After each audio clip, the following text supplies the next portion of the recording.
They were world champions, but they came up against Messi and company, and they understood that in Argentina, you respect the home team. Oh, terrible moment for Reina! 3-0! Awful for the poor Liverpool goalkeeper whose feet simply disappeared beneath him so that Carlos Tevez had an empty net to fill. Poor Pepe Reina.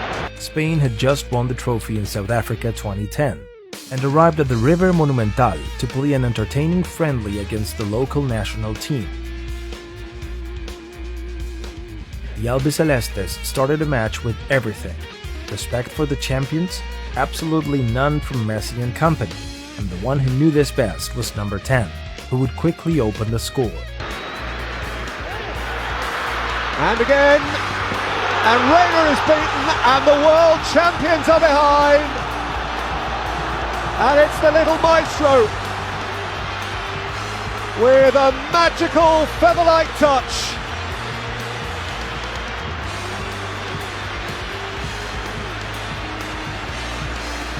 Not many minutes had gone by, but Argentina was already dancing. It's not a bad line on one CV to be beating the world champions, and it's a lead that they could double here, Argentina, and two, with an absolutely terrific finish from Higuain.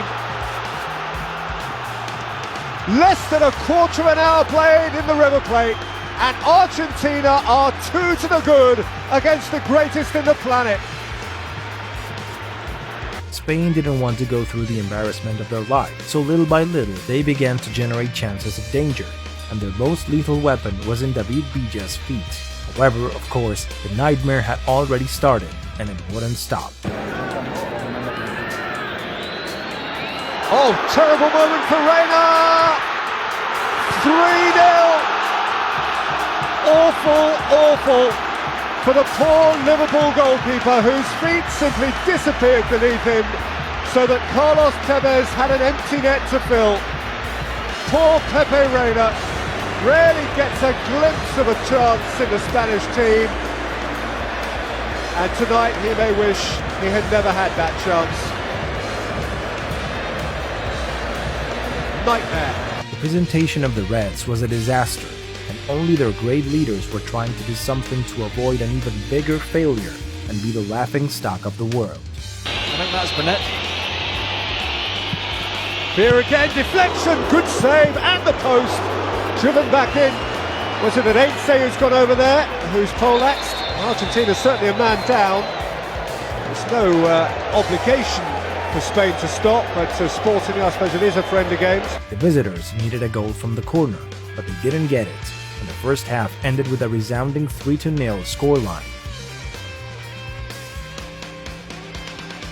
The second half started with a different phase, and the Spaniards were now the ones who were on the attack and showed all their determination to score a goal.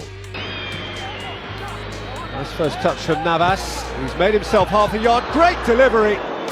And header wide from Llorente, but Navas has injected that little special something that he has.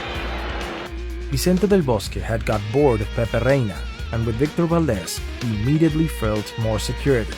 Rolled through for Esteban Cambiasso, and hit with some force by Higuain, requiring Valdés to go across and get a touch. The Argentinians kept the upper hand, but Spain was still looking for a way to get back into the match. From all flanks, they tried to generate danger, but they couldn't get any results. The ball didn't want to go in. And when some light of hope appeared, the nightmare started again. Messi. Off he goes. That's beautifully done from Messi. Oh, 4-0. Or so it might have been, but for the uplaced flag against Di Maria. Spain didn't give up, and with all its players in their hands, they kept trying to generate dangerous chances. Davi. Got the top brick in the wall. And back in by Cazorla, touched onto his crossbar by Romero. Here's Xavi again. Romero was acting as an impenetrable wall, but when no one expected it, it finally came, the Spanish discount. Monreal, Llorente turning and scoring. A little late in the day, but it's a start for Spain. They have 6.5 minutes to do it twice more. It was the end of the match, and no one had anything to lose anymore. So they quickly went all out on the attack. Both the home and away teams started desperately looking for another goal, and when no one managed to score, Argentina's definitive blow came. Okay, that was clever. They'd say, oh, they have their fourth. Kun Aguero, as the clock ticked over 90 minutes, rising to meet Ense's cross. The result would finally be a bucket of cold water for a Spanish team that came in with the title of being the best team in the world, but couldn't cope with the pressure of playing in Rivers Monumental Stadium against the fans and especially against Lionel Messi and the whole Argentinian team.